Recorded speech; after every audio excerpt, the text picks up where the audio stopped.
Good evening. And Dr. T.S. Associate Professor, Department of Computation Intelligence, SRM Institute of Science and Technology, Kattangulattur. Now we are going to see about how computer networks internet actually work. இது வந்து உங்களுக்கே தெரியும். இந்த பார்க்கும்போதே எப்படி internet actually work இது நமக்கு தெரியுமே. கனெக்ட் பண்ணா ஒர்க் ஆக போகுது. இது என்ன பெருசா நமக்கு தெரிஞ்சுக்க வேண்டியது இருக்கு.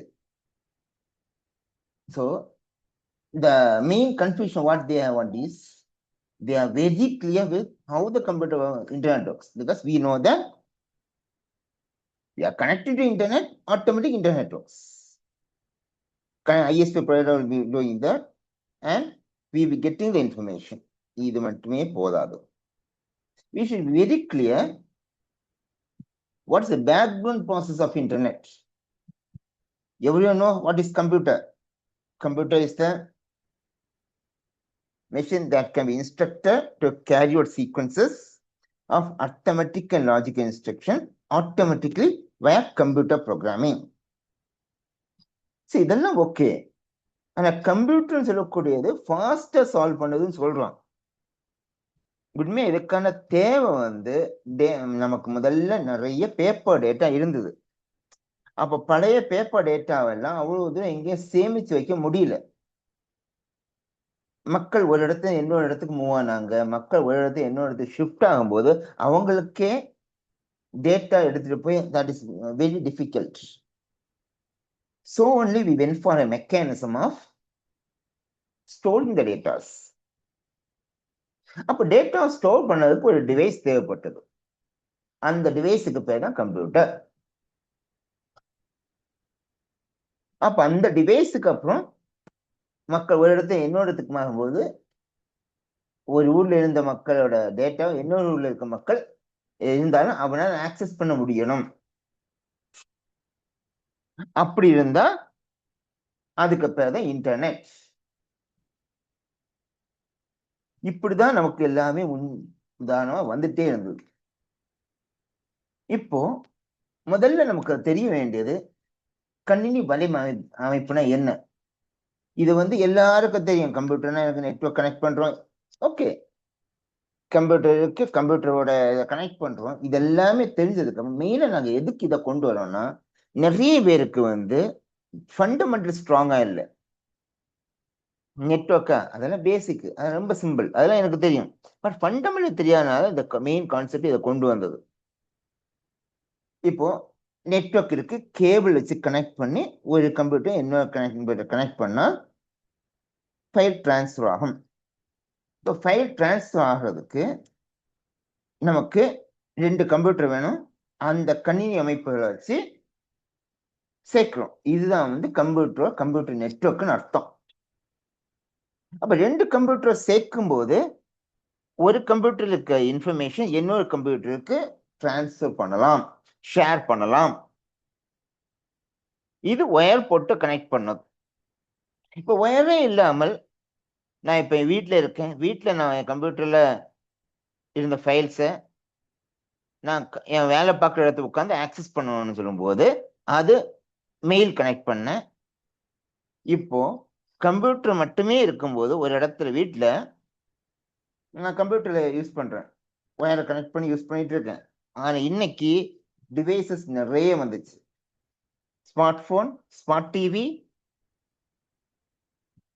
And many smart devices.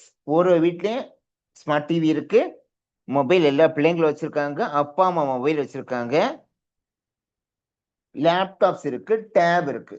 இவ்வளவு டிவைஸ் வீட்டுல இருக்கும்போது இது எல்லாத்துக்குமே ஒயர் போட்டு கனெக்ட் பண்ண முடியாது.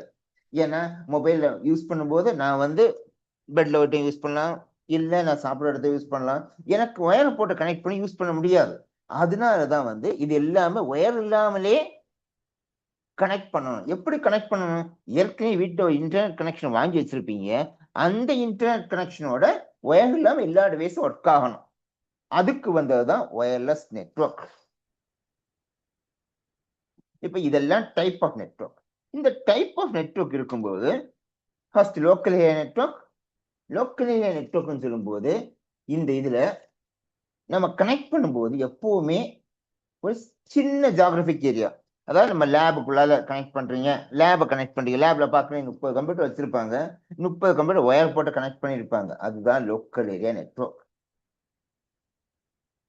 இப்ப இதுல பாத்தீங்கன்னா எல்லாமே கனெக்ட் பண்ணும்போது எப்படி இருக்கும்னா, இங்க நெட்வொர்க்கை கனெக்ட் பண்ணும்போது ஒரு சுவிட்சஸ் மூலமா கனெக்ட் பண்ணிருப்பாங்க. சுவிட்சஸ் மூலமா கனெக்ட் பண்ணும்போது அந்த சுவிட்சஸ் ஒயர் கம்ப்யூட்டர்ல இருந்து சுவிட்சோட கனெக்ட் பண்ணி வச்சிருப்பாங்க. அப்போ ஒயர் இழுத்தா மட்டும்தான் நமக்கு வந்து ஒரு கம்ப்யூட்டர் இன்னொரு கம்ப்யூட்டர் கனெக்டிவிட்டி இருந்தது. இதுல வந்து we provide high speed, low latency and reliable communication.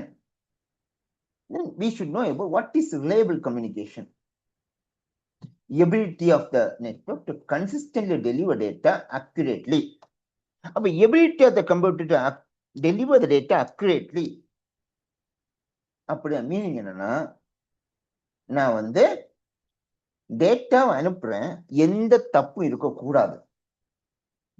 நான் அனுப்பும்போது ஒரு இப்ப போன் பேசுறேன்னு வச்சுக்கோங்களேன், இல்ல நான் கூகுள் மீட் கனெக்ட் பண்றேன்னா, கூகுள் மீட்டை கனெக்ட் பண்ணும்போது வீடியோவும் ஆடியோவும் ஒரே லெவலா தெரியணும். வீடியோ தண்ணி ஸ்பீடாகவும் ஆடியோ ஸ்லோவாகவும் வரக்கூடாது. அந்த மாதிரி வீடியோ ஆடியோ எல்லாமே ஒரே லெவல்ல ரிசீவருக்கு ஏற்றவாறு ரிசீவர் நம்ம பேசும்போது ரிசீவர் கேட்கணும்.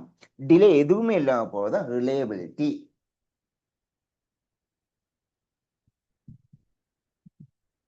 Stable performance without failure. Maintaining stable performance without failure. இங்க next, speed. You know about the concept of what is meant by speed. But wide area network, wide area network சொல்லும்போது ஒரு large network. இது எப்படி வேணா இருக்கும். பேங்கோட branches மெயினா use பண்ணுவாங்க. ஏன்னா பேங்கோட பிரான்ச்சஸ் இன்னைக்கு எப்படி இருக்குன்னா, டெக்னாலஜி எப்படி இருக்குன்னா, நான் சொந்த ஊர்ல அக்கௌண்ட் வச்சிருப்பேன், ஆனா எங்க வேணா அந்த பேங்க்ல இருந்து ஆப்ரேட் பண்ணுவேன். செக் கொடுத்தா எங்க இருந்தாலும் காசு எடுத்துக்கலாம். இது white area network. Campus area network, என்னுடைய வேலை பார்க்குற இடத்துலயோ என்ன பண்ணுவாங்க, நான் பல பிளாக் போட்டு வச்சிருப்பாங்க. எல்லா பிளாக்கும் இப்போ யூனிவர்சிட்டி பில்டிங் இருக்கலாம், லைப்ரரி பில்டிங்கா இருக்கலாம், இல்ல ஹாஸ்டலா இருக்கலாம், எல்லா இடத்தையுமே ஒரே நெட்வொர்க்ல கனெக்ட் பண்ணி வச்சிருப்பாங்க. அப்பதான் நமக்கு வந்து ஒரு இடத்துல இருக்க டேட்டா இன்னொரு இடத்துல ஆக்சஸ் பண்ண முடியும். இன்டர்நெட் கனெக்ஷன் செக்யூர்டா யூஸ் பண்ண முடியும்.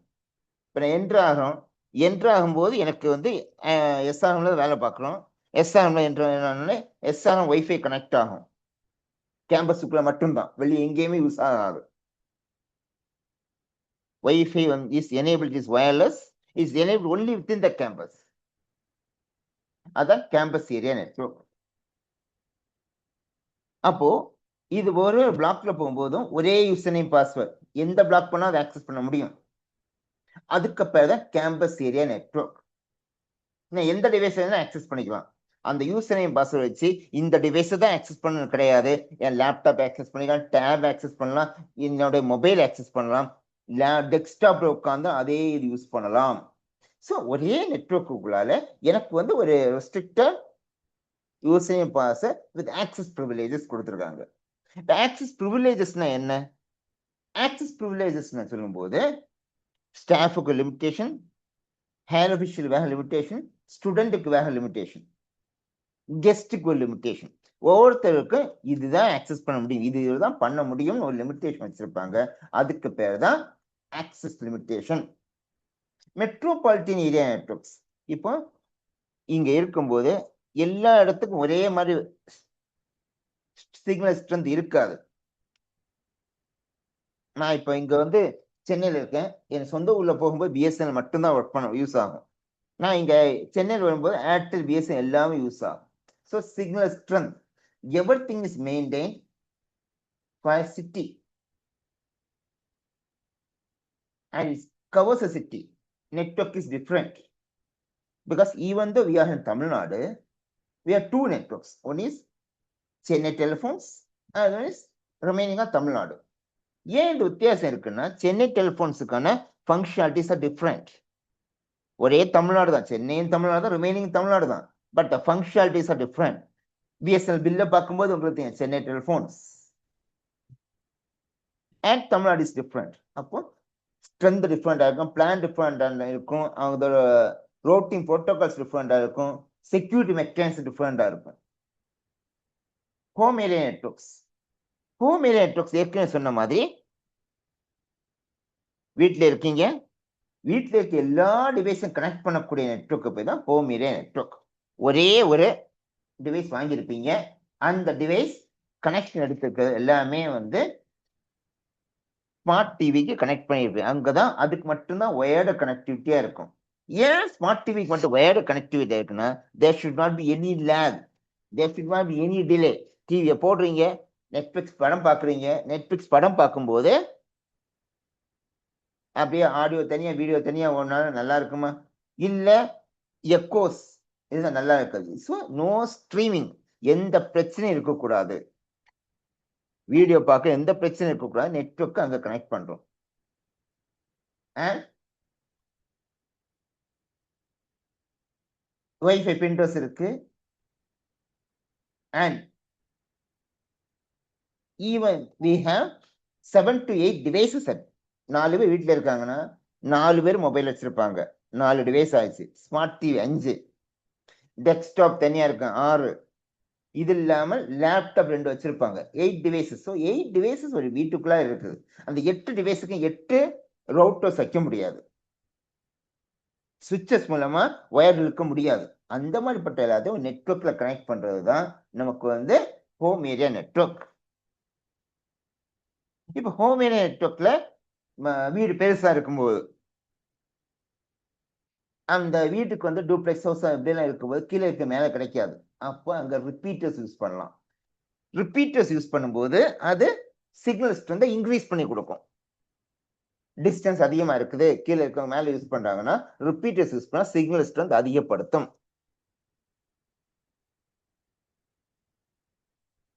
இதுதான் வந்து wired network. Next wireless network. Wireless நெட்வொர்க்னு சொல்லும்போது இங்க நமக்கு வந்து உள்கட்டமைப்பு இருக்கணும், அப்பதான் அதுக்கு பேர் மொபைல் நெட்வொர்க். ஆனா நம்ம பார்க்கணும் மொபைல் எங்க வேணா எடுத்துட்டு போகணும், உண்மை அது கிடையாது. நான் இப்போ வந்து ஏர்டெல் யூஸ் பண்றேன், நான் பிஎஸ்என்எல் கால் பண்றேன்னா என்னுடைய கனெக்ஷன் பிஎஸ்என்எல் ஏர்டெல் டவருக்கு போகும். அங்க ஒயர்டு நெட்வொர்க் மூலமா தான் எனக்கு வந்து எங்க மூவ் ஆகணும், எங்க ரவுட்டிங் ஆகணும், எங்க அடுத்து நான் இந்த சிக்னல் போகணும் டிசைட் பண்ண போகும், எல்லாமே ஒயர்டு நெட்வொர்க் தான். ஏர்டெல் டவர்ல இருக்க ஒயர்டு நெட்வொர்க் தான். அது அப்படியே பிஎஸ்என்எல் போனா பிஎஸ்என்எல் இருக்க டவருக்கு அனுப்பும், அங்கேயும் ஒரு ஒயர்டு நெட்வொர்க் தான் இதெல்லாம் பண்ணுது. அப்போ எங்க எனக்கு வந்து இது இன்ஃப்ராஸ்ட்ரக்சர் பேஸ்ட் ஏன் சொல்றேன்னா உள்கட்டமைப்பு எனக்கு டவர்ல தான் இருக்கு, அந்த டவரை பேஸ் பண்ணி தான் எனக்கு எல்லாமே அடுத்து யார்கிட்ட பேச போகணும் கால், என்ன பேசுறாங்கல்ல கண்ட்ரோலிங் வந்து என்னோட டவர் தான். அப்ப அது ஒரு உள்கட்டமைப்பு இருக்கனாலதான் என்ன ஒழுங்கா என்னால பண்ண முடியுது. அதுக்கு பேர் மொபைல் நெட்வொர்க்ஸ். அப்ப மொபைல்னு சொல்றதுக்கு மீனிங் என்னன்னா எனக்கு வந்து மொபைல்ல இருந்து டவர் வரைக்கும் தான் வயர்லெஸ், டவர்ல வயர்டு நெட்வொர்க்ஸ் தான். அதனாலதான் இதை வந்து உள்கட்டமைப்பை வச்சு சொல்றோம்.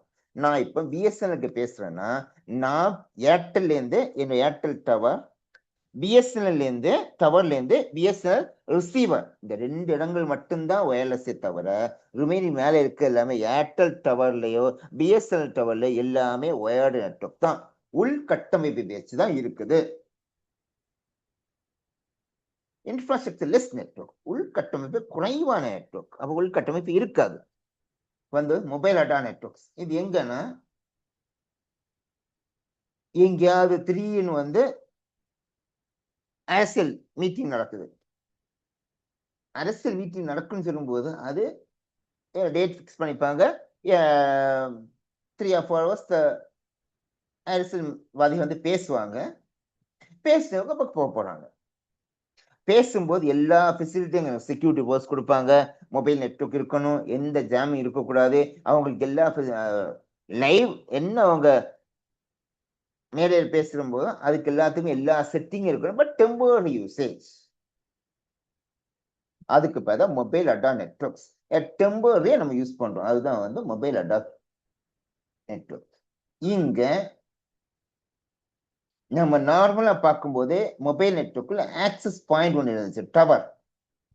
இங்க நமக்கு வந்து இன்ஃப்ராஸ்ட்ரக்சர் லெஸ் நெட்வொர்க்ல ஆக்சஸ் பாயிண்ட் கிடையாது, டவர் கிடையாது. நம்ம வந்து டெம்பரரியா கனெக்ட் பண்ணிக்கிறோம். அரசு வந்து பேசிட்டு போனதுக்கு எவ்ரிதிங் இஸ் டிஸ்மேண்டில்ட். டிசாஸ்டர் நடக்கிறது ரோபோ எல்லாம் போகுது, டிசாஸ்டர் நடக்கிறதுல நம்ம கிளியர் பண்றோம். Everything can be done as a plug and play. Vehicle adapt networks. Vehicle adapt நெட்வொர்க்னு சொல்லும்போது அட்டானமஸ் வெஹிக்கிள். அட்டானமஸ் வெஹிக்கிள் என்ன? அதுவே கூகுள் மேப்பை வேஸ் பண்ணி வெஹிக்கிள் போகுது, அதெல்லாம் அட்டானமஸ் வெஹிக்கிள். அப்போ வெஹிக்கிள் அதுவா போகும்போது என்ன பண்ணணும்னா, சும்மா வண்டியை ஓட்ட வைக்க முடியாது. ஒரு கார் போகும்போது முன்னாடி காரோட ஸ்பீடு பின்னாடி போற காருக்கு தெரியணும். அப்ப அதுக்கு நெட்வொர்க் ஃபெசிலிட்டி தேவை. இந்த டிஸ்டன்ஸுக்குள்ளாக வரும்போது நீ ஸ்பீடா போற, முன்னாடி வண்டி இடிச்சிருவ, ஸ்டாப் பண்ணு, ஸ்லோ பண்ணு, இன்ஃபர்மேஷன் ஷுட் பி ப்ரொவைடட். அதுதான் வந்து வெஹிக்கிள் அடாப்ட் நெட்வொர்க்ஸ். நம்ம பிசிக்கலா இருக்கும் நார்மல் மெக்கானிக்கல் ஆப்ரேட்டர் வண்டியில வந்து நமக்கு வந்து we fix speed controller, humans are there, they can see the situation. ஆனா அட்டானமஸ் வெஹிக்கிள் அப்படி கிடையாது. சிச்சுவேஷன் ஹியூமன் பார்க்க முடியாது, மெஷின் இருக்கிற இடத்துலதான் நம்ம வந்து we are fixed based upon previous information, datas, Google map location base பண்ணி கொண்டு விடுறதுக்கு. இந்த மாதிரிலாம் கொண்டு வரும்போது அட்டானமஸ் வெஹிக்கிள் அதுவா இயங்கக்கூடியதுல சிச்சுவேஷன் புரிஞ்சுக்கணும். புரியக்கூடியதுக்கு வந்து the speed needs to be known to them, the vehicle is going in front, the speed of the vehicle should be known to them, everything should be known. That is called as infrastructure less network. Next, network interface card. Network interface card இது வந்து நிறைய பேர் பார்த்திருக்க மாட்டீங்க. ஏன்னா இந்த இதுதான் சுவிட்ச்.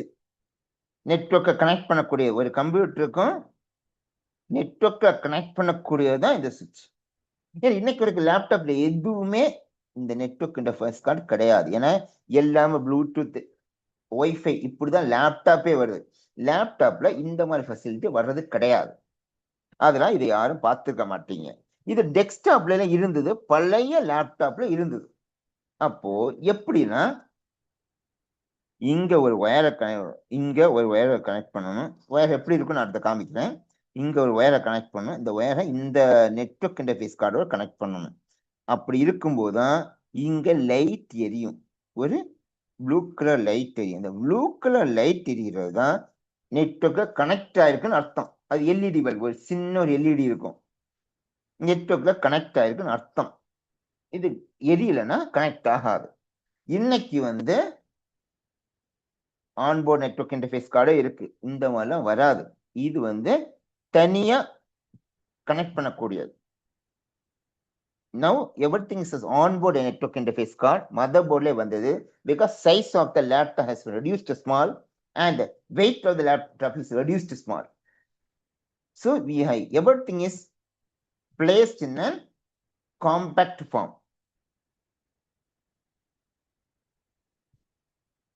அப்ப எல்லாமே சின்ன வடிவில் வச்சிருக்கிறதுனால நமக்கு எதுவுமே வந்து இந்த மாதிரி கார்டு எல்லாம் பார்க்க முடியறது கிடையாது. இது முன்னாடி உள்ள டெஸ்க்டாப்ல இருந்தது. இப்ப இதுல கனெக்ட் பண்ற கேபிள் எப்படி இருக்கணும் அது அடுத்த பார்க்கலாம். இதுதான் ரெண்டு டைப் ஆஃப் கேபிளிங் இருக்கு. இதை கனெக்ட் பண்ணக்கூடிய கேபிள் இந்த கேபிள் வச்சு தான் கனெக்ட் பண்ணுவாங்க. இந்த கேபிள்ல ஒரு சைடு ஒரு இன்னொரு சைடு இருக்கும், இப்படிதான் கனெக்ட் பண்ணுவாங்க. இப்போ இங்க வந்து இதுல நமக்கு வந்து என்ன நமக்கு தெரிஞ்சுக்க வேண்டியது straight cable, crossover cabling. What is meant by the term straight over cabling and what is meant by the term crossover cabling? You simply can say that connect heterogeneous devices and connect similar type of devices. இப்போ heterogeneous devices அப்படின்னு சொல்லும்போது what is that? Different devices. That is different devices with computer and switches. are connected. That is called as heterogeneous device. Computer is connected with an printer, that is heterogeneous device.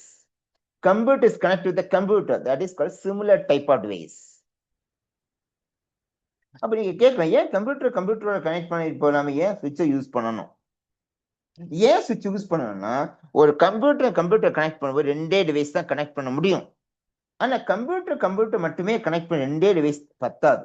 நமக்கு லேப்ல 30 computer இருக்கு. 30 computer ஒண்ணு இன்னொரு connect பண்ண முடியாது. அதுக்காக தான் இந்த மாதிரி ஒரு சுவிட்சஸ் இருக்கு. இங்க 32 கம்ப்யூட்டர் வரைக்கும் கனெக்ட் பண்ணலாம். இங்க ஒயரை கனெக்ட் பண்ணி இந்த ஒயரை இங்க கனெக்ட் பண்ணலாம். 32 கம்ப்யூட்டர் வரைக்கும் கனெக்ட் பண்ணலாம். சோ இங்க நமக்கு யூஸ் பண்ணக்கூடிய T568A, அதுதான் ஒரு standard. T568B another standard. Straight cabling அப்படின்னு சொல்லும்போது ஒயரிங் கனெக்ஷன் எப்படி பண்ணுவீங்கன்னா, இது வேற ஹெட்ரோஜெனஸ் டிவைசஸ் கனெக்ட் பண்ணும்போது இந்த T58A T58A கனெக்ட் தான், 2 எண்ட் இருக்கும். ஒயரிங் எப்படி பண்ணிப்பீங்கன்னா, ஒயரிங் ஸ்டாண்டர்ட்ல T58A T5868A ரெண்டுமே ஒரே ஸ்டாண்டர்ட்ல தான் கனெக்ட் ஒயரிங் பண்ணிருப்பாங்க. இதுதான் வந்து ஸ்ட்ரெயிட் கேபிளிங். நெக்ஸ்ட் வந்து cross over cabling. Cross over cabling அப்படின்னு சொல்லும்போது என்னன்னா, சேம் டிவைசஸ் 2 கம்ப்யூட்டரை கனெக்ட் பண்ணும்போது, அப்போ சேம் டிவைசஸ் அப்படின்னு சொல்லும்போது கிராஸ் ஓவர் கேபிளிங் சொல்லும்போது நமக்கு T568A ஒரு ஸ்டாண்டர்டு, T568B என்னொரு ஸ்டாண்டர்ட். அப்போ ஒரு எண்டு வந்து T568Aவும் இன்னொரு எண்டு வந்து T568Bயும் ஸ்டாண்டர்டா போட்டு ஒயரிங் பண்ணியிருப்பாங்க. அதுதான் வந்து கிராஸ் ஓவர் கேபிளிங். அப்போ ஒரே ஸ்டாண்டர்டு வந்து 2 எண்டும் ஒரே மாதிரி ஒயரிங் பேட்டர்ன் இருந்தால் அது ஸ்ட்ரெயிட் கேபிளிங். 2 சைடும் வேற வேற ஒயரிங் பேட்டர்ன் இருந்தால் அது வந்து cross over cabling. The standards available are T568A, T568B. Next bandwidth. பேண்ட்விட்த்னு சொல்லும்போது இங்க வந்து ஒரு டேட்டா ரேட் எப்படி சொல்லுவாங்க, பிட்ஸ்ல சொல்லுவீங்க. பிட், ஒரு பிட்னா என்ன ஃபர்ஸ்ட் தெரிஞ்சுக்கணும். ஒரு பிட்னா அது ஒரு கேரக்டர் தான் பிட். 8 பிட்டு சேர்ந்தது ஒரு பைட். இங்க கிலோ பிட்ஸ் பர் செகண்ட் எல்லா இடத்தையும் பார்ப்பீங்க. Kilo bits per second, mega bits per second. அப்போ கிலோ பிட்ஸ் பர் செகண்ட் என்ன, 125 கேரக்டர்ஸ் பர் செகண்ட். மெகாபிட்ஸ் என்ன, 1250 கேரக்டர் பர் செகண்ட். ஜிகாபிட்ஸ்னா 12,500 கேரக்டர் பர் செகண்ட். இதே மாதிரி ஒரு இதுமே வந்து நம்ம கேரக்டர்ஸ் இன்க்ரீஸ் பண்றோம். செகண்டுக்கு போகக்கூட கேரக்டர் இன்க்ரீஸ் பண்றோம். அதுதான் இந்த பேண்ட்விட்த். அப்போ அதிகமா பேண்ட்விட்த் இருக்கும்போது அதிகமான கேரக்டர்ஸ் அனுப்பலாம். அதிகமா கேரக்டர்ஸ் அனுப்பும்போது ஸ்பீட் இன்க்ரீஸ் ஆகும். இதான் இதுக்கு மீனிங். இங்க பாத்தீங்கன்னா முதல்ல வந்து 125 கேரக்டர் ஒரு செகண்டுக்கு அனுப்பியிருக்காங்க. அடுத்தது மெகாபிட்ல 1250 கேரக்டர்ஸ் ஒரு செகண்டுக்கு அனுப்புறாங்க. ஜிகாபிட்டுக்கு 1250 12,500 கேரக்டர் per செகண்ட் இன்க்ரீஸ் பண்றாங்க. Terabyte, petabyte, exabyte everything will be increased. So இப்போ நம்ம இப்படி இன்க்ரீஸ் பண்ணிட்டே போறோம் பேண்ட்விட்த். அப்போ ஸ்பீட் ஆட்டோமேட்டிக் இன்க்ரீஸ் ஆதான் போகும். 1 மெகாபிட்ஸ் அப்படின்னு சொல்லக்கூடியது 1150 கேரக்டர் வருதுன்னா 10 மெகாபிட்ஸ்னா 12,500 கேரக்டர்ஸ் ஒரே செகண்டுக்கு அனுப்பலாம். Next local area networks. Local area networks ஏற்கனவே பார்த்தோம். நம்ம பார்க்கும்போது ஒரு சுவிட்சஸ், நெட்வொர்க் இன்டர்ஃபேஸ் கார்டெலாம் போட்டோம். இந்த கேபிள் தான் காமிச்சோம். இப்போ இங்க வந்து கனெக்ட் பண்ணக்கூடிய இந்த கேபிள்ஸ் தான் கனெக்ட் பண்ண போறோம். இதுக்கு முன்னாடி இந்த கேபிள் எல்லாரும் பார்த்துருப்பீங்க. This is RJ45 connector. இதுக்கு முன்னாடி இந்த மாதிரி கேபிள் தான் இருந்தது. இந்த கேபிள் தான் வந்து பிஎன்சி கேபிள். அப்ப பிஎன்சி கேபிள்னா என்னன்னா, இது பேனட் நெயில் கான்செல்மேன் கேபிள். இத வந்து இன்ஸ்டால் பண்ற கஷ்டம். முன்னாடி இந்த லெவலுக்கு வந்து எல்லாத்தையும் அவ்வளவு டிவைசஸ் கிடையாது. ஒரு ஏதாவது வீட்டுல தான் கம்ப்யூட்டரே இருக்கும். இப்ப எல்லா வீட்லயுமே பல டிவைசஸ் இருக்கனால அந்த ஸ்பீடை வந்து இந்த கனெக்டரால கொடுக்க முடியாது. ஏன்னா slow speed. Now a house has 8 devices. What about the street? Number of devices is more.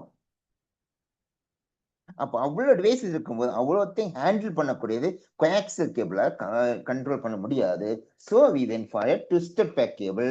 அங்கதான் கேட் 567 எல்லா ஃபாஸ்டர் டேட்டாவும் எல்லாமே ஆக்சஸ் பண்றதுக்கு பண்ண முடிஞ்சது. ஈஸி இன்ஸ்டலேஷன் இருந்தது. இங்க இருக்கக்கூடிய பிஎன்சி கேபிள்ல அப்படி கிடையாது. Easy installation is tough and slow communication with it. Next telecommunication technique. எல்லாரும் சொல்றீங்க 5G 5G 5G. சரி 5G எல்லாம் ஓகே. 5Gக்கு முன்னாடி என்ன இருந்தது? 4G. சரி, இதை தவிர என்ன நம்ம சொல்ல முடியும்? முதல்ல இப்பவுமே நமக்கு தெரிஞ்சுக்க வேண்டியது, மொபைல்ல நெட் கனெக்ட் பண்ணும்போது H 3G E G mobile எல்லாத்துக்கும் சிக்னல் இப்படி காமிக்குது. அந்த சிக்னலுக்கான மீனிங் என்ன? இது யாருக்கும் தெரியாது. அதை சொல்றதுக்காக தான் இந்த டெலிகம்யூனிகேஷன் டெக்னிக்ஸ்க்காக இந்த வீடியோக்கு வந்திருக்கோம். 1G நம்ம அந்த காலத்தை யூஸ் பண்ணக்கூடிய லேண்ட்லைன் போன், வாய்ஸ் மட்டும்தான் இருந்தது. லேண்ட்லைன் போன் டயல் பண்ணுவோம், பேசுவோம். ஏன்னா ஒருத்தர் இங்கேருந்து போனாங்கன்னா ரொம்ப தூரம் போய் போனாங்க. அப்போ வந்து அவங்க இங்க ஃபோன் பண்ணாதான் அப்பா போய் சேர்ந்துட்டா நிம்மதி இருக்கும்.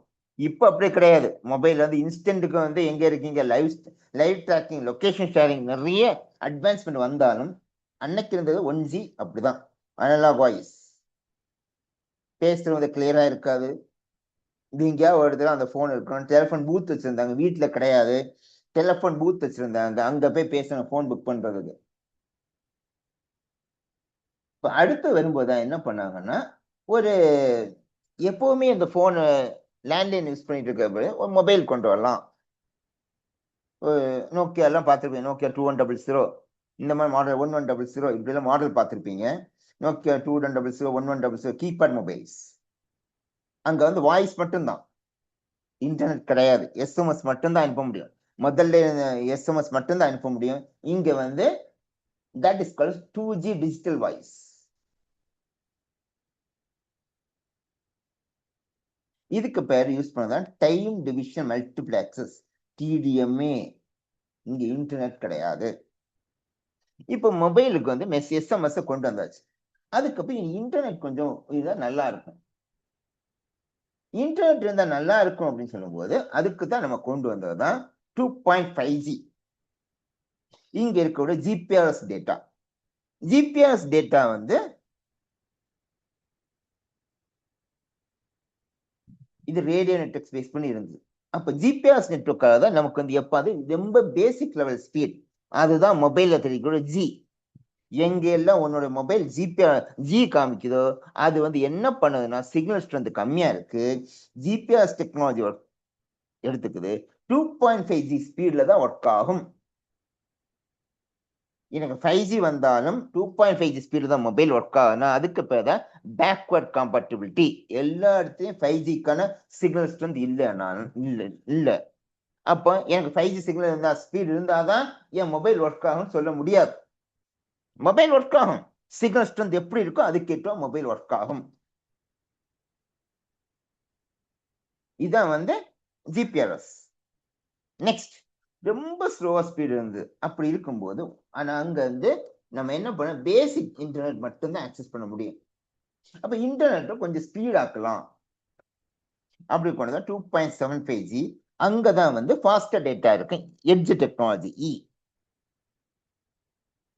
அப்ப எங்கெங்கெல்லாம் மொபைல்ல E தெரியுதோ அதெல்லாம் வந்து எட்ஜ் டெக்னாலஜி. அப்போ உன்னோட மொபைல் வந்து 2.75G ஸ்டாண்டர்ட்ல தான் ஒர்க் ஆகும்.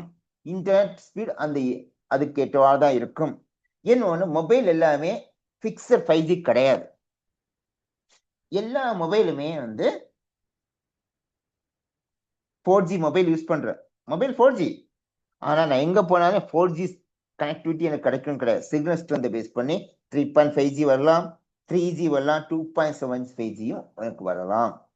அப்ப என் மொபைல் 4G மொபைல்ல எனக்கு G காமிக்குதுன்னா அதுக்கு மீனிங் என்னன்னா சிக்னல் ஸ்ட்ரென்த் கம்மியா இருக்கு, ஜிபிஎஸ் டெக்னாலஜி யூஸ் பண்ணது 2.5G யோட ஆக்டிவேஷன் மெக்கானிசம் ஆக்டிவேட் ஆகுது. இது மொபைலோட தப்பு கிடையாது. இது வந்து full and full it is based upon your signal strength. Next 3G வந்து இங்க வரும்போதுதான் இவங்க மெயினா வந்து இப்பதான் வீடியோ காலிங் கான்செப்டே கொண்டு வர்றாங்க. வாட்ஸ்அப் இந்த மாதிரி இப்ப பேசுறோம்ல, வீடியோ காலிங் கான்செப்ட் கொண்டு வந்தது நமக்கு ஃபுல் அண்ட் ஃபுல் 3Gல தான் வீடியோ காலிங். 3G 3.5G வந்து மொபைல் எங்க ஹெச்னு தெரியுதுல்ல, அதான் மொபைல் 3G. 3.5Gல வந்து தான் வீடியோ ஸ்ட்ரீமிங் கான்செப்ட் கொண்டு வந்தாங்க. அப்ப வீடியோ காலிங் வீடியோ ஸ்ட்ரீமிங் என்ன வித்தியாசம் இது யாருக்கும் தெரிய அந்த அளவுக்கு கிளாரிட்டி இருக்காது. 3G அப்படின்னு சொல்லும்போது கூகுள் மீட்ல பேசுறோம், மைக்ரோசாஃப்ட் டீம்ஸ்ல பேசுறோம், இது எல்லாமே வந்து வீடியோ கால் பேசும், இது எல்லாமே வீடியோ காலிங். வீடியோ ஸ்ட்ரீமிங் அப்படின்னு சொல்லும்போது யூடியூப்ல இருக்க நம்ம பார்க்கிறோம், நெட்ஃபிளிக்ஸ் இருக்க பார்க்கிறோம், ஹாட்ஸ்டார்ல இருக்க பார்க்கிறோம், அதுதான் வந்து வீடியோ ஸ்ட்ரீமிங். அதாவது வீடியோ காலிங் சொல்லும்போது, அதாவது வீடியோ கால்னா live, two way communication live. Google Meet இருக்கும்போது கிளாஸ் நடத்தும் போது நான் பேச நீங்க கேட்பீங்க, நீங்க பேச எனக்கு கேட்கும், 2-வே கம்யூனிகேஷன். ஆனா நெட்ஃபிளிக்ஸ் ஹாட்ஸ்டார் இருக்கிறது ஸ்டோர் பண்ணி வச்சிருப்பாங்க, நீ எப்ப நீ பார்த்துக்கலாம், அதான் ஸ்டோர்டு டேட்டா. ஸ்டோர்டு டேட்டாவை நீ இன்டர்நெட் கனெக்ஷனை பொறுத்து ஸ்பீடா இன்டர்நெட் இருந்தா நல்லா பார்க்கலாம், இன்டர்நெட் கனெக்ஷன் ஸ்லோவா இருந்தா அந்த அளவுக்கு உனக்கு வந்து clarity of the speech clarity will not be there, video quality will not be there. So இதுதான் வந்து உனக்கு வந்து வீடியோ ஸ்ட்ரீமிங் அர்த்தம். ஸ்டோர் பண்ணிருக்க டேட்டாவை நீ பார்க்குற Netflix, Hotstar, Amazon prime, YouTube. And 4G mobile broadband, இங்க வந்து 4Gல தான் நம்ம ஹெச்டி ஸ்ட்ரீமிங். இங்க முதல்ல இருந்து வீடியோ ஸ்ட்ரீமிங் வந்து ஹெச்டி ஸ்ட்ரீமிங் வந்து 4Gல தான். இங்க 4G பார்க்கும்போது எல்லாரும் சொல்லுவீங்க இங்க ஏ யூஸ் பண்றோம், ஐஓடி யூஸ் பண்ணலாம், எல்லாமே யூஸ் பண்ணலாம். பட் அதாவது LTE வோல்ட் ரெண்டும் இருக்கு 4Gல. Now 5G mobile has been came. 5G has there, but இதுவரைக்கும் இருந்த எல்லா ப்ரீவியஸ் மெக்கானிக்ஸ் எல்லா 4G 5G எல்லாத்தையுமே ஒரே ஹார்ட்வேர் டிவைஸ், ஹார்ட்வேருக்கு எந்த டிஃபரன்ஸும் கிடையாது. பட் 5G சிம் அப்படின்னு சொல்லி ஆக்டிவேட் பண்ணக்கூடிய hardware has slight changes such that 5G will be activated in 5G based hardware device enabled phone alone. 4G மொபைல்ல 5G போட்டா ஒர்க் ஆகும். இன்டர்நெட் அந்த அளவுக்கு கனெக்டிவிட்டி 5G ஸ்பீட் உங்களுக்கு கிடைக்காது.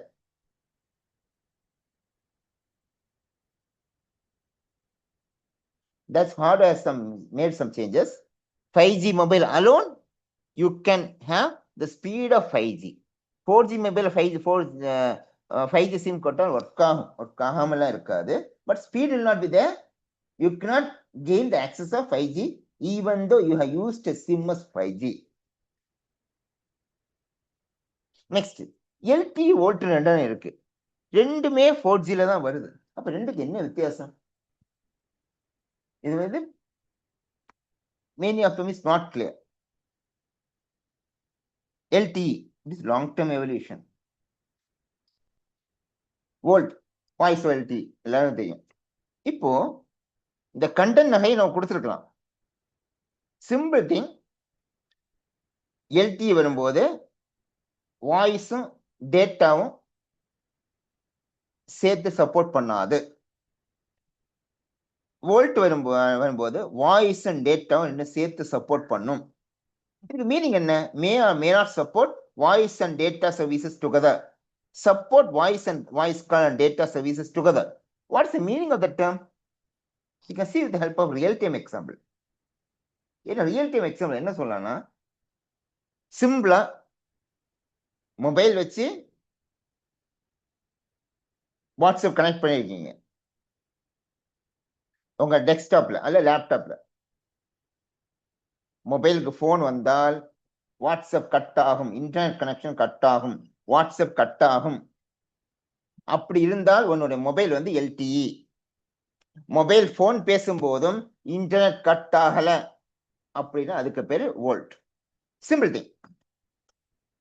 போன் பேசும்போதும் உன்னுடைய இன்டர்நெட் கட் ஆனால் அதற்கு பேரு எல்டிஇ டெக்னாலஜி. 4G யூஸ் பண்ணியிருந்தாலும் மொபைல் போன் பேசும்போது இன்டர்நெட் கட் ஆனால் எல்டிஇ, இன்டர்நெட் கட் ஆக மொபைல் யூஸ் பண்றீங்க அதுக்கு பேர் வோல்ட். ஈஸியா எப்படி பாத்துக்கலாம்னா, சிஸ்டம்ல நெட் வச்சு கனெக்ட் பண்ணுங்க, இன்டர்நெட் கனெக்ட் பண்ணுங்க மொபைல் மூலமா. மொபைல்ல கனெக்ட் பண்ணிருக்கிறது போன் யாராவது போன் பண்றாங்க, அப்போ உனக்கு லேப்டாப் டெஸ்க்டாப் இன்டர்நெட் கட் ஆனால் உன் மொபைல் யூஸ் பண்ண எல்டிஇ நெட்வொர்க் தான் மொபைல் இருக்கு.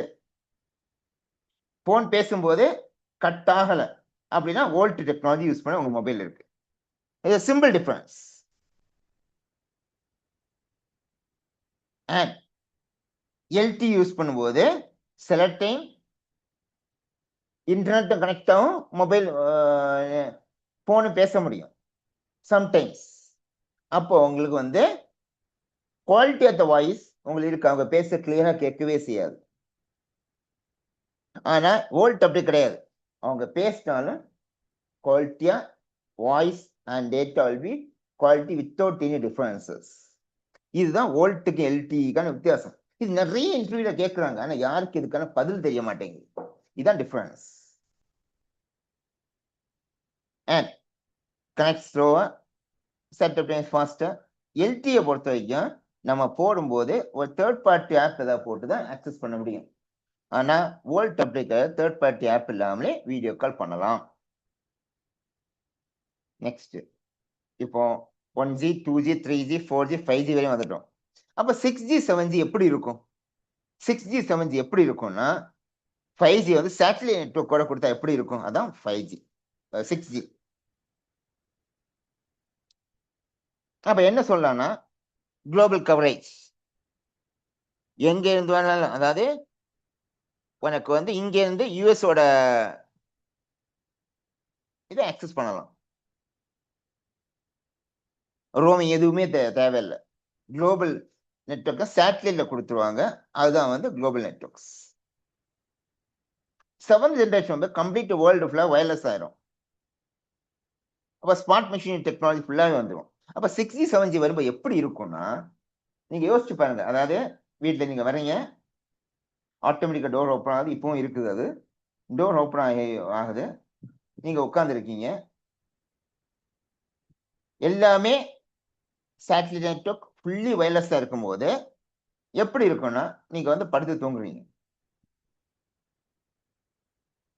படுத்து தூங்குனதுக்கு அப்புறம் ஸ்மார்ட் மிஷினிங் தானே இருக்கு ஃபுல்லாவே.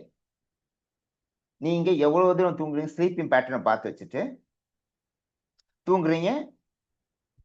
அதுவே ஸ்லீப்பிங் பேட்டர்ன் பாருங்க, 8 மணி நேரம் தூங்குறாங்க ஒரு நாள் இந்த மனுஷனா, நீங்க 7 மணிக்கு தூங்குறீங்கன்னா 8 மணி நேரம் கழிச்சு உங்களை எழுப்பி விட்டுரும். நைட்டு 1 மணி நேரம் கழிச்சு 1 மணிக்கு தூங்குறீங்கன்னா 8 மணி நேரம் கழிச்சு எழுப்பி விட்டுரும். காலை 7 மணிக்கு சாயந்தரம் 7 மணிக்கு தூங்குறீங்கன்னா நீங்க 2 மணி நேரத்துக்கு எந்திரிக்கணும்னு நினைச்சு தூங்கிருக்கலாம், ஆனா கம்ப்யூட்டருக்கு அது தெரியாது. அது 8 மணி நேரம் உங்க ஸ்லீப்பிங் பேட்டர்ன் பேஸ் பண்ணி உங்களை எழுப்பி விடும்.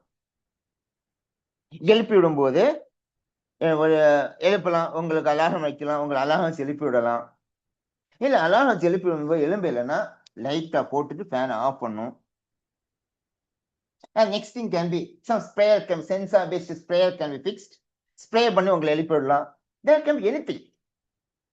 ஃபுல்லி வேலை செஞ்சிருப்போம். அதுக்கப்புறம் ரிமைண்டர் கொடுக்க, நீ அது செய்யணும், இன்னைக்கு உனக்கு அந்த வேலை இருக்கு, இந்த வேலை இருக்கு, ரிமைண்டர் கொடுத்து ஒன்று வந்து அனுப்பலாம். கார் வந்து நிற்கும், கார்ல டிரைவர் இருக்க மாட்டாங்க. நீங்க வந்து புக் பண்றீங்க, உங்க அமௌண்ட், உங்க கார்ல அமௌண்ட் இருக்கு, அமௌண்ட் இருந்தாதான் கார் ஓப்பன் ஆகும். கார்ல ஏறி உட்காந்துக்கிறீங்க, you can go to specific destination. கார்ல உங்க அக்கௌண்ட்ல இருந்து காசு எடுத்துட்டு உங்களை இறக்கி விட்டுரும். இந்த மாதிரி fully wireless. You are not depending upon any human. You are depending only on the machines. இப்படி வரக்கூடியதான் 6th generation, 7th generation. Yes, I think I got a overview of everything. I think it will be a benefit for you. Thank you.